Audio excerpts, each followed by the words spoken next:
Hello, hello, construction professionals. Welcome to the podcast where we flip the script on what it means to live, breathe, and lead construction today. In this podcast series, we unpack how great construction can really be when you lead with humanity, put people first, and drop the bullshit of the way it's always been done. Our world has changed, our conversations have changed, and it's time construction catches up. Today's episode brought to you by Surrey Construction, trusted partner in the GTA. All your construction needs, commercial, residential, outdoor, indoor, renovation, new construction, you name it, Surrey's got your back. Visit www.buildwithsurrey.ca. www.buildwithsurrey.ca. Listen, do they check all the boxes that you're looking for? Yes. Do they do great work? Yes. Do they finish on budget, on time? Yes. Yes. Do they deliver on their commitments? Yes. Are they experienced? They got decades of experience. So let's park all that stuff because there are other guys out there. Here's where Surrey amplifies and elevates themselves. They treat you as a partner.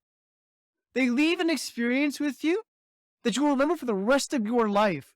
It's not that you're having a conversation with somebody that says, oh yeah, Surrey does great work. Surrey does great work, and the experience that they created along the way, the inclusiveness, the transparency, the vulnerability, the brave conversations they have to tell you exactly what's going on, what to expect, and when. And they make sure that your expectations are vividly clear and vividly met. That's the Surrey difference.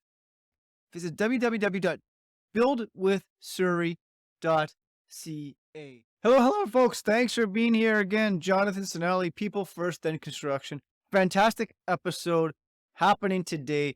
David Neagle, founder of Life Is Now. The Successful Mind is this podcast. Got 3 million downloads. The Life Is Now business originated in 1999. He's been helping human beings become better for decades. David's worked alongside the Tony Robbins of the world, Bob Proctor of the world. Like, he knows his stuff and he interacts with magical human beings daily. He's got a team of great people around him. Today, he's going to talk to us about the 3 things that we can do as contractors to amplify and elevate our revenue without doubling our workload. He's going to talk about the 3 blind spots he most commonly sees that we hold within contractors. He's going to tell you, stop competing. When you stop thinking from the competition mindset and you start with yourself, because everything starts internally. So drop the damn victim mindset, drop the poor me, drop the I can't do this, and start within yourself. He shares his real life stories that pivoted him from working a job to being a multi-million-dollar entrepreneur and tripling his annual income in 1 month. Pretty magical. This one is amazing. David helps thousands of people each year elevate and amplify themselves. He's a lifelong learner. He believes in helping other human beings. That's what he's here for. It's an honor. It's a true pleasure to have him on the show. So thanks for tuning in. All right, David, welcome to the show. This is tremendously exciting. This is awesome. I'm pumped. I've been looking forward to this. So thanks for making the time to be here. Absolutely. My pleasure to be here. Thank you for having me.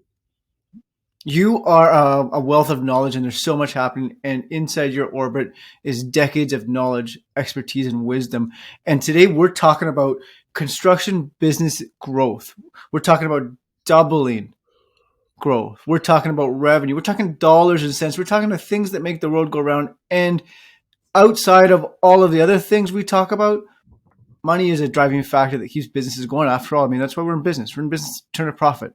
Right. So, I love some of the stuff you talk about, some of the stuff you've dug into. And I know a lot of the work you do, there's a common question that sort of came up, and it was a question that I came across, which was, suppose you could double your annual income in a single month. You mean turn your annual income into a month? Would that change your life, and how so, right? So tell me about that. Like, where does that stem from? So the idea is, what would happen if your annual income instantly became your monthly income?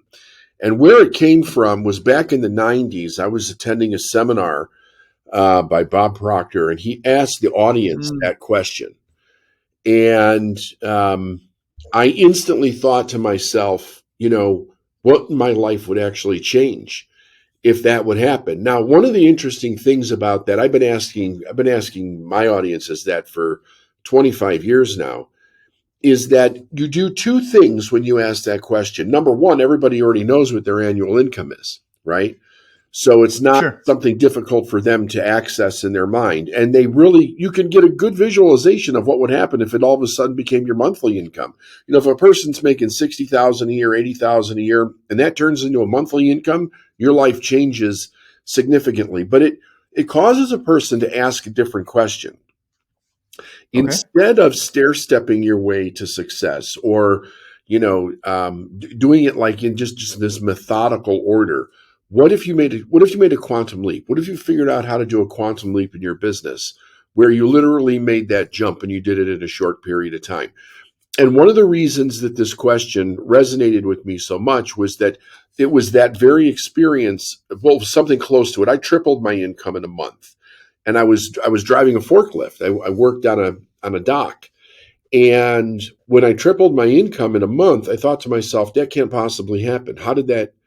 That's not supposed to happen. I was a high school dropout. I had no education.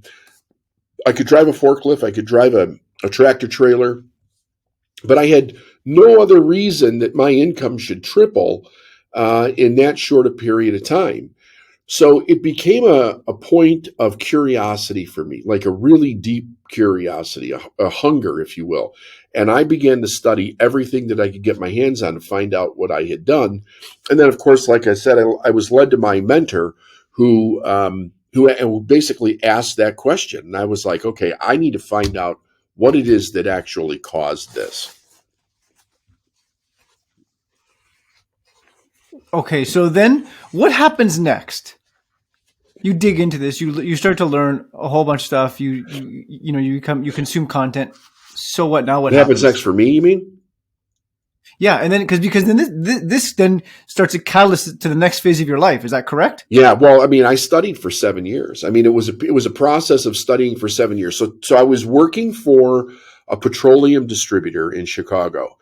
And during that time, I was studying. Now, I started off driving a truck there. And when I left the company, I was in charge of expanding it across the country. And I never went back to school. So it was all learning on the job, working on my mindset, really thinking about new and innovative ideas that I could bring to the company that would actually benefit them. I was growing very rapidly at that time, extraordinarily rapidly. And I was also, so as I was doing this, other businesses that I was dealing with contractors, also a lot of them, because we used to do on-site fueling for contractors all the time. So people would come up to me that had businesses, and they would see the success that I was having, and they would say, "How are you doing this?" And I would say, "Well, what do you want?" And they would say, "I want to increase my income." So I would talk to them about where they were and what problems they were having, and I would give them some tips on what to do. And a lot of people would literally turn their annual income into a monthly income. They would have massive success in a short period of time if they did what I showed them how to do. And I thought, I got a business with this. I could coach people. I didn't even know what a coach was at the time, but I was like, I could coach people. I could teach people how to do this. So in 1999, I actually started the company Life Is Now, and I began to work primarily with business owners to increase their revenue and to increase it quickly in their business. That was in 1999. That's right, 1999, 24 years. And that's magical because knowing where we are today, and you go back even 20 years earlier, take me through that journey, because you say to somebody, I'm going to coach you through this. They're going to say, what the hell are you talking about? Right? I know. A coach, right? Right. So take me there for a moment. I'm really curious about that moment in time. Well, you got to, who Tony Robbins is, right? So nobody, I mean, people were just starting to understand who he was at that time. Right. His initial growth, he started in the 80s, but his growth really rapidly happened, in the 90s. It was very interesting because when I first started, my main market was multi-level marketing. I was working with network marketers to help them increase their income. Now, I wasn't working with the average person that was in network marketing. I was working with the top people. to increase Okay. their income. People that had found themselves being stuck. And before you knew it, I became like the hottest commodity for speaking and network marketing in that industry. And I was just I was so flush with business. It was crazy. I was traveling all over to speak at every company. They wanted me to come speak. And then I would be hired by these people to help them with their businesses and with their downlines. The problem that I ran into there was that the average individual was never going to make it in that industry. And I didn't want to be coaching people that weren't serious about what they did. So I thought, what I really love is business. I want brick and mortar business owners, people that are invested in what they've done. They've already have a little bit of success and they actually need help getting further down the road, because most of those people that started smaller businesses, they started off as middle-class folks, right? And it was the middle-class mindset that they have that's keeping them stuck. There's a huge difference between a middle-class mindset and an entrepreneurial mindset. They're polar opposites in their effectiveness. Middle-class mindset's about keeping yourself safe and loyal and just doing one thing basically for the rest of your life, and hopefully you get there without too much trouble. Entrepreneurial mindset's about growth and risk and adventure and really making a difference in the world, right? So the problem is that the average person that starts a business doesn't know that. They take their middle class mindset into the job that they have in their business, and they massively get stuck because those principles don't work to grow a business, and they don't work to make a lot of money either. Wow.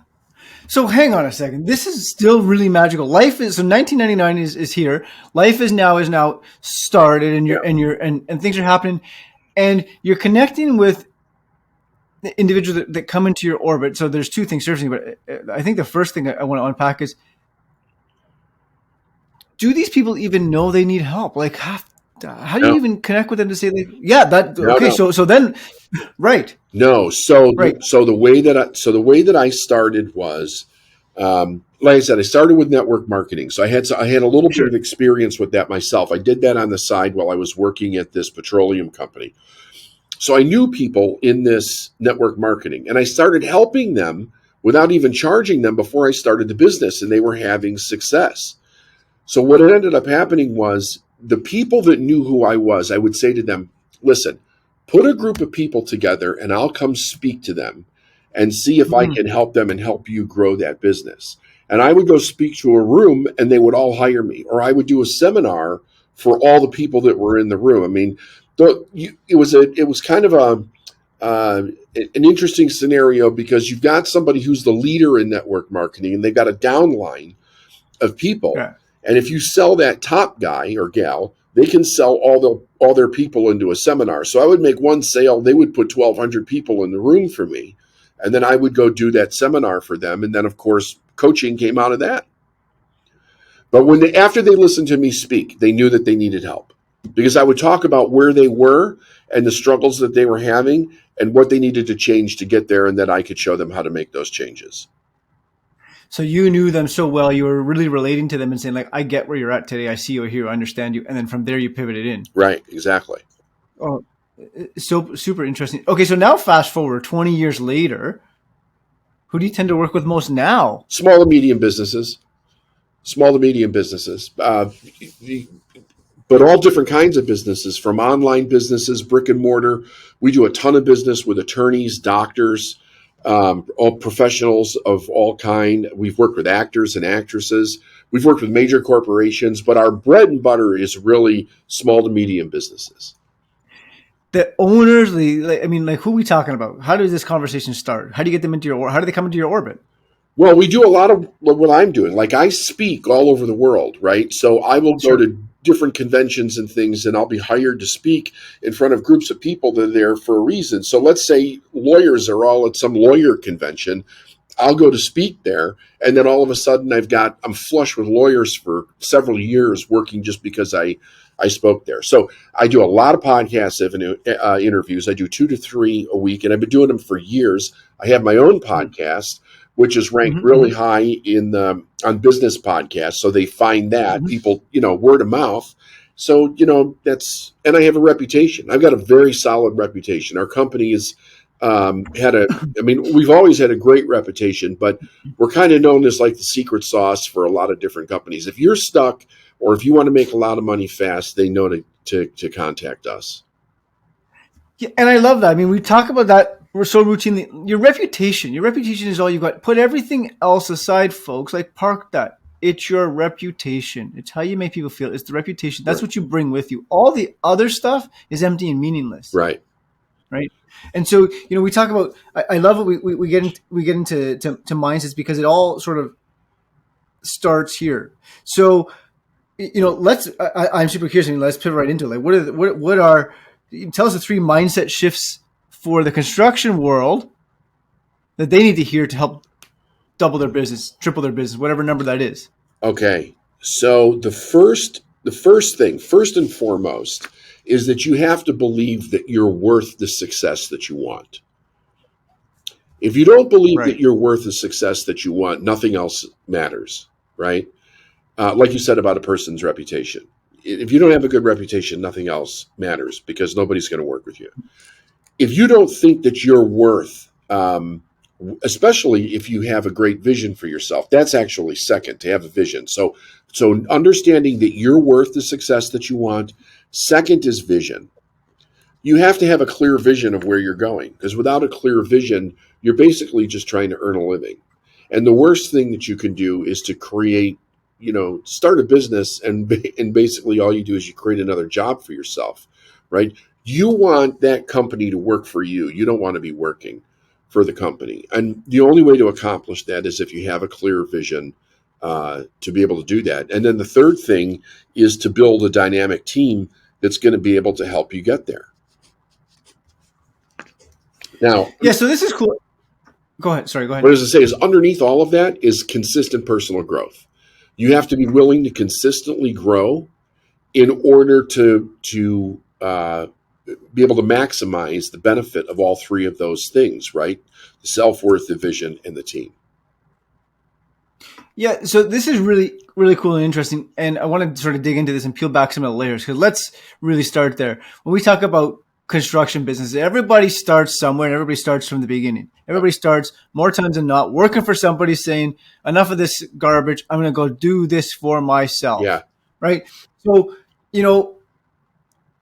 you had pinned vision as number 2. I'm curious, because what's the mindset, in your opinion, the mindset that happens there? And says, if I'm the guy, the electrician says, I no longer want to do this for somebody else. I'm going to leave and go do it for myself. So it's the vision to do that. And then you talk about the belief in yourself. So tell me a little bit more about that belief in yourself, is because we can all stand in front of the mirror and say, hey, I believe I'm this, but we're talking deeper than that. I know you're talking deeper than that. Tell me more about that. So the idea is that when the average person does something like that, right? They're working for somebody else and they get tired of doing that. And they're like, I know I could go do this by myself. What they generally do, a huge mistake that they make, is they go into the industry and they get sucked into competition thinking. So they're literally, if you're an electrician, you're competing with every other electrician out there. If you're a roofer, you're competing with every roofer out there, right? If you're hanging doors, whatever, if you're a framer, whatever you're doing, you're a plumber, you're competing with everybody. And the idea is not to compete. This is why the self-worth thing is so important. You've got to see yourself as having something special and unique, even if it's in just the way that you deliver or how you work with individuals. You want to create something that's, in a way, an experience for somebody else. I believe that contractors are artistic, right? But you don't want to be mechanical in what you're doing. You want to see yourself as higher than just the average person that's out there. And the truth is when you do that, you don't have any competition. Because everybody that competes will never think that they can compete with somebody that's doing way better than them. Not that nobody can, they can, but most people don't. Most people stay stuck in the idea of competition. I was talking to somebody who runs a podcast for contractors, and the guy said to me, David, they can't do what you're telling them to do. And I said, why not? And they said, because they're Mm. constantly in a bid situation, right? They're in there with 3 or 4 other people bidding on the same job. I said, that's the worst thing that you could possibly do. If you're thinking about competing, don't get yourself into a bid situation. See yourself as above the common individual that's out there doing that.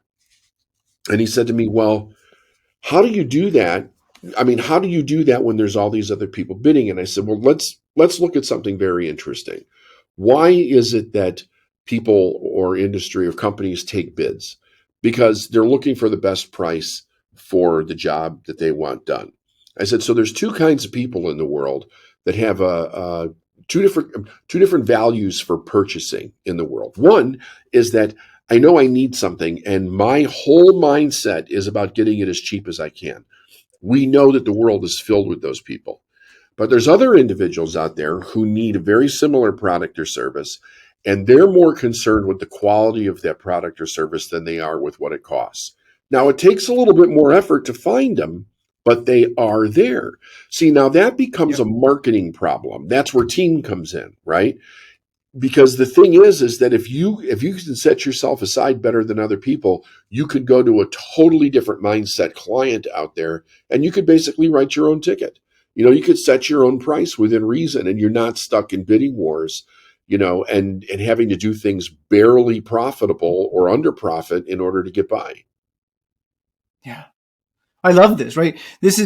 I'm saying yes because this is stuff that I wholeheartedly believe in and speak about all the time. I mean, look, I've breathed in construction my entire life, and it's the same narrative over and over again. Well, and it's nice to hear that reaffirmation say, like, set your side outside of, don't think competition, think about experience. That's I right. ask this question all the time. Like, I ask questions like, why do you do what you do? Oh, because, I do good work. I don't really give a damn because the guy next to you is going to do good work too. That's right. What the hell makes you different? Why should I care? What's the experience you want to create? And when we create that experience, this is exactly what you're talking about. Create the damn experience. And then what do you do then? Then you lean on the team you're talking about, a dynamic team, to market the heck out of that, to believe what you believe. Right. To embrace that experience, right? Exactly. So what are the challenges? That belief comes out of your self-worth, right? So a belief is, a solid conviction in something. And you're right. You absolutely have to have that, but you won't have it if you don't have the self-worth behind it. And sometimes that actually takes a person being conscious about where they are. Before I started studying, I did not have good self-esteem. I didn't. I was constantly getting in trouble at work. I hated what I did. I had a poor attitude. I didn't do good work. I was mad at myself. Then I started getting mad at everybody else because I was blaming everybody for the situation that I was in, and I was the one that put myself in that situation. I got married and started creating responsibilities before I had the skill sets to live up to them. So it was terrible. It was an awful situation. I had to wake up to the idea that if I'm going to change my outside circumstances, I have to change me. And that just happened like one night after a terrible day at work. I was loading food in the back of a trailer with a forklift, and I was exhausted. I had been reprimanded twice that day, and I just started crying. And I was in the back of this trailer just sobbing. And I'm like, God, show me how to change this. I don't know what to do. Because I was asking people that were around me. The problem was that the people that I were asking really had no different of a life than I did. So they didn't know what to tell me. They would just say, work all the overtime that you possibly can. Well, I was doing that. I was working 6.5 days a week, and I still couldn't cut it. And then I thought to myself, this voice in my head said, David, change your attitude. And it all began that night in that trailer just outside of Chicago. And I started thinking to myself, okay, what's my attitude? And I got it down to 3 basic things. I started to act like I loved what I did. I did every job to the best of my ability, and I started treating people with total respect. Now, that was huge for me. It might not sound like much, but in 30 days, my income tripled. I went from $20,000 a year to $62,000 a year. Okay. And this is like 1990, 91, right? That was significant for me. I grew up in a town a suburb right on the edge of Chicago where the median income was $20,000, right? Like our parents, when we were kids, and everybody in that town, they made about 20 grand. If you were really lucky, if you were like a driver for UPS or something, you might make a little bit more. You might get up toward the 40 mark. But the average person was making between 20 and 30,000, and they were working their tail off to make that. So they all had a poor attitude, the man is keeping me down type of a thing. The world is against me. And I grew up with that kind of nonsense. So I didn't understand what it meant to accept responsibility for myself. And that night I started to learn. I started that first step in the journey. I said yes to that voice in my head about changing my attitude. When I changed my attitude, the magic that happened that allowed me to triple my income was it changed my perception. So here's the craziest thing. This is the part that messed with my head like you would not believe. I change my attitude. I start doing it the next day. I get really indignant with myself. Like, damn it, I'm going to change this no matter what. I'm going to stick to this for a year and see if it happens, if something changes, because nothing else was working. So this guy that used to come into our dock, into our trucking company twice a week, his job was to put diesel fuel in the tractor trailers, right? So we had trucks and we had refrigerated trailers. That's what his job was to fill them. We had about 120. He would come in twice a week.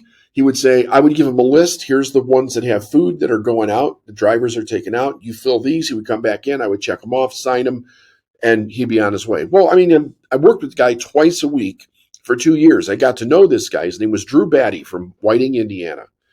So when I made this change, I don't know if he noticed something in me or what it was, but he said to me, and this wasn't the first time he said this, he said to me, why don't you come to work with us over by us, driving one of these fuel trucks? And I laughed at him. I literally laughed at him, not laughed with him, laughed at him. Like, that's a joke, right? You want me to, I'm here on the dock. I've got and you want me to go drive that? Number one, I didn't know how much he made. Number two, he was out there in all the crazy weather that Chicago and the Midwest affords somebody. And I'm thinking to myself, and he always smelled like diesel fuel. And he drives a bomb. In my mind, I'm thinking he carries gas and diesel fuel. The guy's driving a bomb on wheels. Right. And I started running through all these questions with him. And one of the questions was, I said, Drew, anybody ever die driving one of these things? Like, these things, how safe are they really? I didn't know. I was completely ignorant. He said, oh, yeah, we had a guy die a couple of years ago, and on I-65 on his way to Indianapolis, he flipped the truck, and he burned to death. And I'm like, there you go, right? Why should I come work for you? I'm not going to burn to death here at this company. And then I said this. I said, besides that, how much could you possibly be making doing this? Because in my mind, they couldn't pay him enough. Now I'm making $20,000 a year, and he says to me, last year I made 50, and my jaw hit the floor. And I said, I don't believe you. I said, I don't believe you. He said, I'll come in next week. I'll bring my check stub. I'll show you. And he came next week, and he brought his check stub, and he showed me. And I started thinking to myself, this is like too good to be true, this opportunity. But I took the opportunity. I immediately went to work for that company. It tripled my income overnight. And then I thought to myself, after I kind of like calmed down into the job a little bit, I'm thinking to myself, how did I not see this opportunity for 2 years while I was going bankrupt and my car was being repossessed and I was driving a car that took a quart of oil on the way to work and a quart of oil on the way home, and we were living in a bad neighborhood next to a drug dealer? How did I not see this as an opportunity? And I realized that there was something in me that changed significantly, and I wanted to know more about that. I thought somebody's got to be writing about it or teaching about. Somebody knows what it was. The people that were surrounding me at the time, friends, family, coworkers, the only thing, their best guess was I got lucky. Because I asked people, what do you think? And they're like, dude, you got lucky. You got so lucky. Right. Don't screw this up like you've screwed everything else up. So I didn't believe in luck. I'm like, no, I don't buy into luck. The whole universe operates in a very scientific way by cause and effect. What did I do to cause this effect? And that was my whole drive to find that out. And then when I found it out, I started teaching it to other people. Okay, so what was that for you at that moment in time? It was changing my attitude. Right, and you talk about that, but specifically, so you talked about the three questions you asked yourself, where you said, "Hey, I'm going to treat people with respect, right? And I'm Right. going to act like I love the job, and I'm going to do every job like I actually appreciate it." But Right. so, what was? Can you describe that story? But is there a specific example where you say, like, I was speaking to Dwight this way before, and then I spoke to him differently? Like, did you do something dramatically different? So instead of being like, "Hey, dude, how's it going?" It was, "Yes, sir. Yes, ma'am." I totally changed the way Okay, that right, significantly, the way that I addressed people. Please, got it. thank you, like, basic manners for the first part. The other thing was that I stopped screaming at my bosses and blaming them for every mistake that I made. Right. I would I When I was a kid, nobody showed me how to do my best. Okay, I was a terrible student Okay, in school, so I would look at the work that I was doing. My job was to take pallets of food off of this ramp that had a shrink wrap machine on it and load it into these trailers based on how they were going to be delivered in a specific order. Well, sure. they had to be loaded correctly. They had to be braced correctly, because you might have one pallet that has just a flat cases of Evian water on it, and the one next to it, the next delivery, is stacked almost to the top, and it's full of like potato chips and canned goods, and so if the driver takes a corner too fast, the whole thing will flip over and crush whatever is next to it. So you had to learn how to brace these things or whatever. I didn't really give a crap. I just loaded it. Stuff would fall over. I would get written up all the time. So what I would do is, as I would be backing out of the trailer, I would look at the work that I did and said, "Did I do that right? Is there any way that I could do it better?" And if I said I could do this better, I would literally pull back in and do it over again. And I forced myself to start behaving in a way where I realized how good I could do something, and then consistently get better at whatever those processes were. And then that's what worked for me in the next company that I went to. I went all Yeah. the way to the top of the company doing that. That's beautiful, right? And so when I pivot that into, there's so many industries, and when I look specifically at construction, you can even simplify that further. What did you do differently? You stopped acting like a jerk. Number one, Yeah, right? yeah, Instead of saying yeah, yes, sir, I stopped acting like a jerk. yeah. I created human to human connection. Hey, man, what's going on today? Right? That's Number right. two, you stopped and you said you actually gave a damn about the work you were doing, and that's huge. Could I do this better? If the answer is yes, I guess I better fix my issue. Right, And next time I'm going to know better. So this is what you're talking about. You changed your attitude. You held yourself to higher standards. You took accountability for things. right. And Exactly. that created that opportunity to say, hey, man, I'm going to call you. I'm going to call your bluff. I don't believe you're making that kind of money. You would have never created that opportunity if you were still acting like a jerk. Hey, yeah, sure. Right? Like you didn't give a damn. No, I wouldn't have. That's And I beautiful. don't think I would have seen it as an opportunity either. That's beautiful. So now you take this into the work you do today. And when we talk about construction professionals becoming a prisoner within their own organization, like what are the blind spots you routinely come across? Number one blind spot is people don't give themselves permission to want what they want. This might sound Ah, a little superficial, but this is the God's truth. The hardest question that I see people struggle with in all the years that I've been doing this is when I ask people, "What do you want?" They can't answer it. And it's not that they don't know the things that they want, it's that their whole life they've been taught you can't have what you want, right? If you don't need it, you shouldn't mm, have it. You can't have it. It's not right to have it. They've been taught that money is a necessary evil type thing, right? Like it's okay to have enough to get by, but having too much makes you a jerk. Or wealthy people are, they're mean people, or the nasty people, or they're just there to screw you and keep the little man down. We have so many conflicting beliefs around money and success in our mind that when it comes to going, "Hey, I really want this for myself," people have a very difficult time doing it. So what they do is they work for what they need, and there's no inspiration in working for what you need. There's right. inspiration in working for what you want, for doing great things for your family, right? To feeling amazing about yourself because of what you're providing and what you're creating for your customer, and the what around your business. Like it's, you know, It's just an amazing feeling to be able to do that. But you have to say what you want. That's, this is, thank you. It's mind blowing because in the construction industry, we come back to that. It's, the contractor stuck in you're working against bids. Well, first of all, we talk about the experience you create. And the second thing is to say, here's the boundaries. Mr. Client, this is what I want. Is this going to work for you? It takes courage and bravery to say, this is what I want. And if it's not going to work, thank you. Then right now, we're not meant to collide. Exactly. And talking about what you're talking about, the contractors, construction world are in the mindset of, I got to take the job to keep going. No, you don't. And if you do, then you're predicting your future. So thank you for taking it. So that's item one. Number two, what's the second blind spot? This is great. So I think the second blind spot. So the first one is asking for what you want. The next one is, I think, charging what you're worth. Yeah.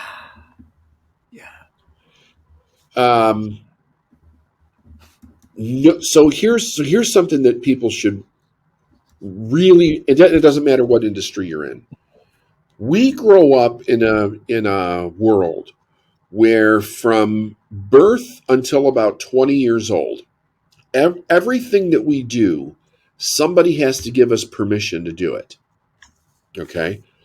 And the way that we go through the school system was really designed to create people for the industrial complex in order to be able to work for somebody else, to create jobs. That's what it is. So you have to have permission for your parents. You have to have permission from your teachers. If you went to any kind of church, you have to have permission from the priest or the reverend or whoever it is, your rabbi, whatever. And as you got older, whether it was the coach or any other things that you did, you got your first jobs, you had to have permission. What doesn't happen for most people is their parents never take them through a process where they say, okay, here is how you start making decisions for yourself and accepting the consequences and then making educated changes based on whatever it is that you want. So they don't know how to give themselves permission to go after what they want, especially money. This is an unconscious thing, by the way. They think that just if they work hard and they do a good job, that somehow their income is going to increase. But they don't realize they're in charge of increasing it. And I come across this with almost everybody that I work with. They're undercharging and over delivering for what it is that they do. And most of them do a great job, but they're not charging enough because they don't think that they're worth it. And they don't think that the customer will buy if they actually increase what it is that what they're doing. So that's one of the second things that we work with, is giving themselves permission to charge more than they're currently charging. Okay, so now let's dig into this one a little bit, right? And let's see how we pivot through this one. So, I'm a contractor who said, okay, David, I can charge $100 an hour, right? And if I ask for 120, the client's not going to pay for it. What do I do next? How do we coach him through that? How do we pivot him around that? Well, what you just said it a minute ago. So if you have a client that's not going to pay you what it is that you want, you have the wrong client. The thing is to go to the next one. If you get stuck in the trap of taking that because you need the money, you'll never break out of it. Right. Because what do? Then you overcommit in order to be able to pay the bills. Yeah. Right. So it's a rat race. You get stuck on that hamster wheel and it just never changes. And you end up working yourself to death. And then you're borrowing money to get through this. And, the whole thing that contractors actually go through, it can get really crazy. So what I suggest is, number one, decide how much money you want to make every year. Decide how much you want to work in order to make that. And then start figuring out what you're going to charge based on how long it takes you to do these jobs. But the next thing is, who is your ideal client that you're looking for, right? Who do you actually want to work for? Who do you want to take on as a client? And one of the considerations is their ability to pay what it is that you're worth. That's huge. Yeah, that gets overlooked. I live in an area. I'll tell you something. I live in an area. I'm about 28 miles north of North Carolina, and I live in a lake community. It's called Lake Norman, and it's a wealthy community, and There's a huge problem in this community. And the problem is that they either have contractors that will not do the job right, and they create just a damn mess with what they do, or they've got contractors that are overcompensating for the regular work that they do and think that they can overcharge because people have money in that community, but the work doesn't live up to what it is that they're actually charging, right? And because so many of the people that are actually purchasing the work don't have time to investigate it or look for competition or whatever you quoted, they do it, but they do kind of a half-assed job. It's just not something that is good. And then the thing is that they take your money. They can't wait to get you signed up for whatever work that they're going to do, and then you don't hear from them forever, and you got to constantly chase them down to get it done. Now, this is the first time I've ever experienced this in a place that I live. Apparently, it's a big problem. From what I've been told, it's a big problem in this area. But here's what nobody's thinking about. All of these people want excellent work done to their homes. They have multi-million-dollar properties, right? They want excellent work done to those properties. They're willing to pay whatever it costs to have that work done. And instead, the contractors in this area, they're just trying to figure out what's in it for them instead of actually matching the service to the amount of money that they want to make and just dominating the whole area because they're the ones that have the ability to think outside the box. And there's a huge market for it. It's absolutely huge, but none of them are doing it. And that, for me, comes full circle back to talk about as a contractor, envision the experience you want to create, and then don't half-ass it, man. Do the work. Right. Dig in, do the work, do it well. You want to create an experience? People remember the experiences you create. Don't half-ass it. They do. Don't overcommit and then, come up with a bunch of excuses.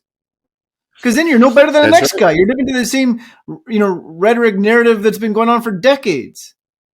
Yeah. Thank you. That's beautiful. And the first thing that happens every time somebody runs into a contractor like this, they're on Nextdoor and they're telling everybody, don't hire this guy. Don't hire this guy. Don't hire this guy. But then you can't find anybody else to do the work. I've mentioned this to a couple of people that I've run into. I'm like, if you do this, you will dominate. You'll have more work than you know what to do with for the rest of your life because these people will actually pay for great work. And they just don't think that anybody will pay for what it is that they're, for a higher price. Yeah. Thank you. So is there another you talked about a couple, is there any more common blind spots you come across? Yes.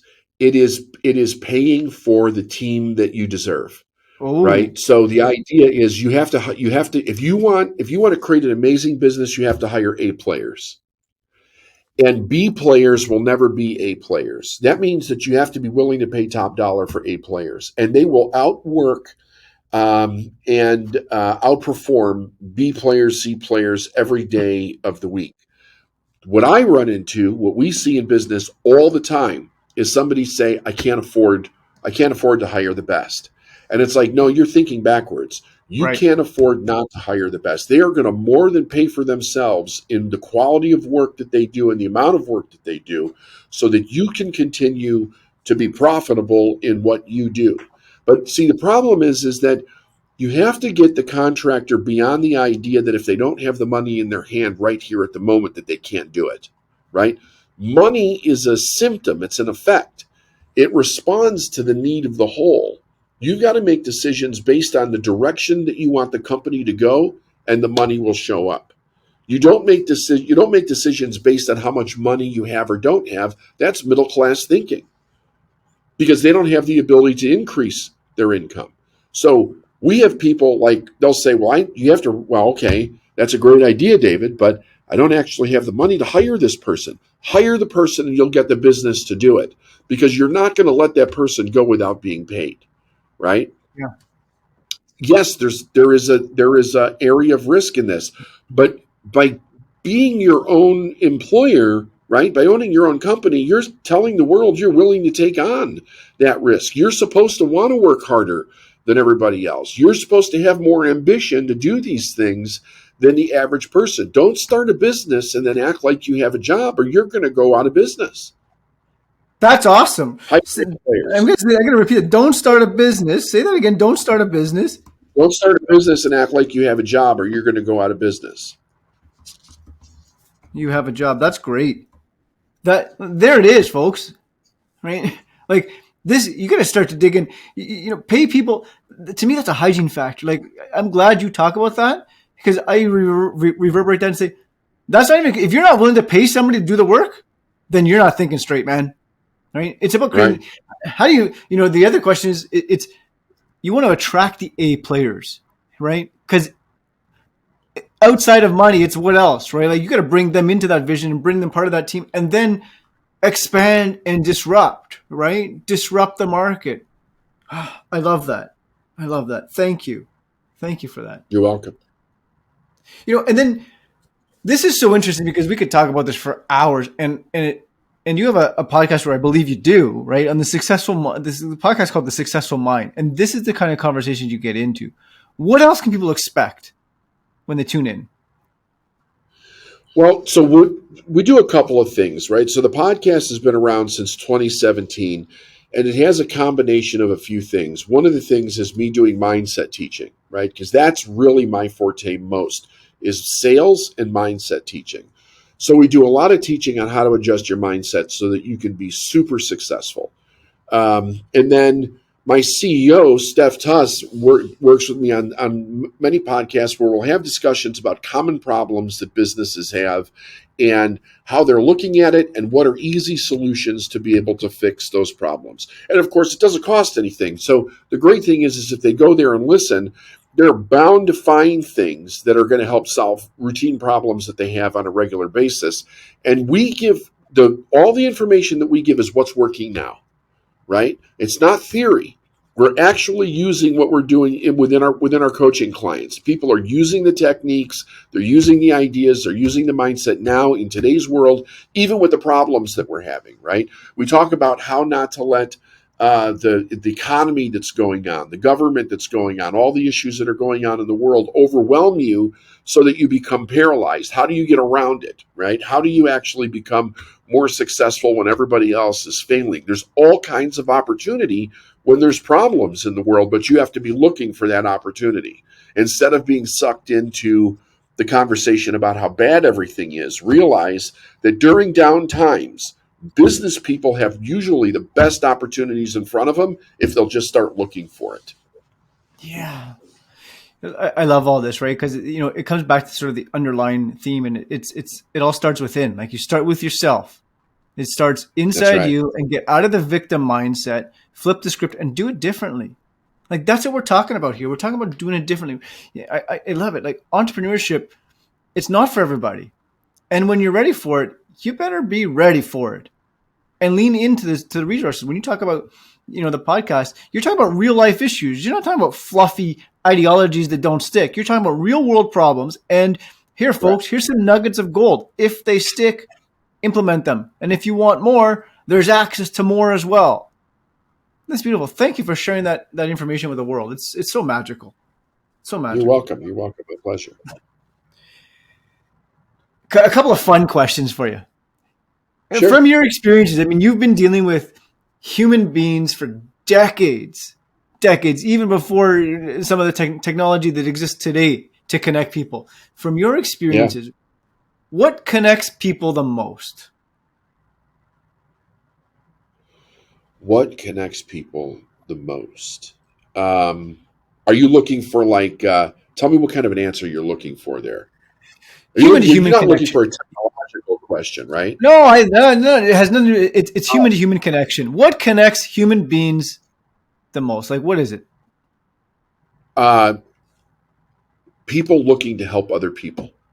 Mm. In my experience, it's people looking to help other people. So I'm not sure what word I would use for it, but the idea is that it's not charity. It'll come to me. But the idea is instead of being so focused on you and your problem, you're always looking to help somebody else. A belief that I developed very early on that was kind of given to me by my mentor was he said, you want to wake up in the morning thinking, How can I help this person? Right. So I go through my life thinking about how can I help this person? Not what can I get, right? But how can I help this person? That's my thought. I have two driving thoughts. How can I help this person, and what's the truth in this? So that I don't get stuck in stories. I don't get stuck in fear. Because if you think about what are the things that keep people apart, fear. Fear is the number one thing that keeps people apart, because fear creates ignorance, and then Yeah. ignorance creates stories, and stories create beliefs, and then you've got the destruction of humanity, so to speak.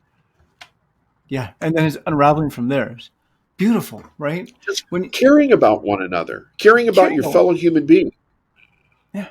There are things bigger than you and I that connect us all. Like, it's not about you. Yeah, That's exactly, guys, get out of your own head. It's not about you. Thank you, David. That's you're welcome. magical. If you could teach the world one thing, let's just talk about children. Actually, let's bring this into children. If you could teach children one thing in the world, what do you think the most important thing to teach them is? How to make a decision. Whoa! How to make a decision. How to make a decision. We don't learn how to make a decision as a kid. Okay. Number one, most of the decisions are made for us.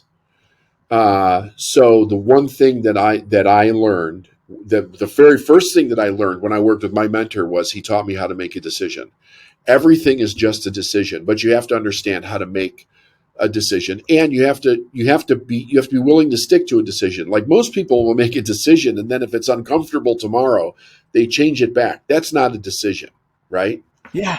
So there's 4 questions to making a decision. Number one, is this something that is this something I want to be, do, or have? Is this Okay. something I want to be, do, or have? Number 2, is being, doing, or having this going to take me closer to my goal or my objective? Okay. Number 3, is being, doing, or having this in harmony with God's laws or the laws of the universe? In other words, is it within the law of more life? Is this going to add to my life and the lives of other people? That's the Yeah. third question. Yeah. Yeah. And the fourth question is being, doing, or having this in any way going to violate the rights of others? So you're looking for 3 yeses and a no. Now, here's the thing. That fourth question, the right that we're looking not to violate, that's not 100% obvious, is we don't want to take away another person's choice. Ah. That's the thing. We don't want to take away another person's choice, right? We don't want to manipulate people. We want to lead people, and that's like something that we teach in sales. The idea is that you want to get a person to a clear yes or a clear no. It's not about getting them into a yes because that's what you need, right? It's about getting to a clear yes or a clear no. So that's what that fourth question is: not taking away a person's choice. And when you're involved with other people, having it all on the table so that you present the truth, because there's no shortage of individuals to help you.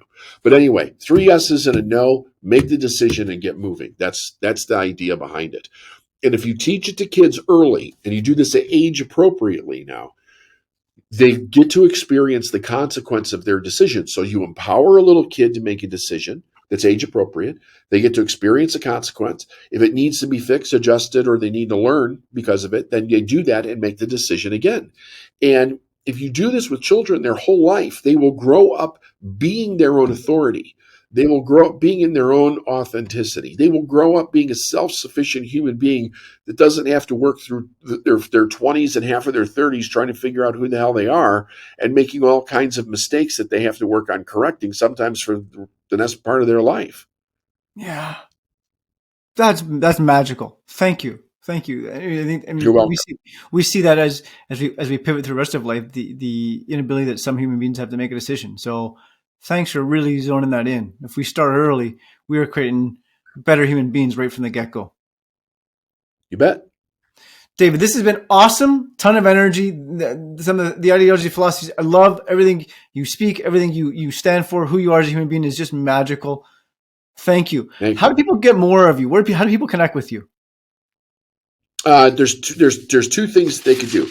One, they could go to the Successful Mind podcast, but there's something else that we didn't really touch on that would be beneficial. One of the things I think it's important for a business person to understand is what kind of a leader they are. Okay. To really understand what your personality as a leader is. So we have something that's called, it's a free leader assessment that they can take some 10 minutes to fill out. It'll tell you what kind of a leader you are. If they go to lifeisnowinc.com/VLA-grow, visionary leader assessment-grow, they can get that. Well, it won't cost them anything. They'll fill it out. They'll get the results in about 10 minutes. It was one of the biggest breakthroughs in my life to find out what kind of a leader I was, because then I didn't feel guilty about not leading the way other people lead, and I could lead in my authenticity, and I could hire for what I was not good at. And that's what that assessment does. It's fantastic. Wow, that's mind blowing. And that really sets the benchmark and the baseline for people. Thanks for sharing that. Yeah, absolutely. Thank you. You bet. David, this has been a pleasure. It's an honor to share space with you. Thank you for your time today. It's been magical. You're very welcome. Thank you very much. It's been an honor. Thank you. Well, folks, true honor and a pleasure to have you here to the end. That conversation with David Neagle was mind-blowing. So much information, a wealth of knowledge, expertise, skill set. Human-to-human connection is what this man does. When we talk about the 3 things, know your worth, put yourself around the right people, so that's create the right team, and the vision. Those are the 3 things that are really going to amplify your business. And the common blind spots. Ask for what you want. Charge what you're worth. And pay people top dollar to do the job. Simple mechanisms that are really going to expand your world. Amazing, amazing, amazing. Thank you for being here to the end. Thanks a bunch to our show sponsor, Surrey Construction. Creates the experience that amplifies and sells above everybody else. Surrey Construction, www.buildwithsurrey.ca. The link will be in the show notes, right to their website. Guys, don't miss the opportunity. You have work to do. Connect with Surrey. You will not be disappointed. Thanks for being here. Thanks for your continued support of the show. I look forward to next time our worlds intersect. Until then, be well.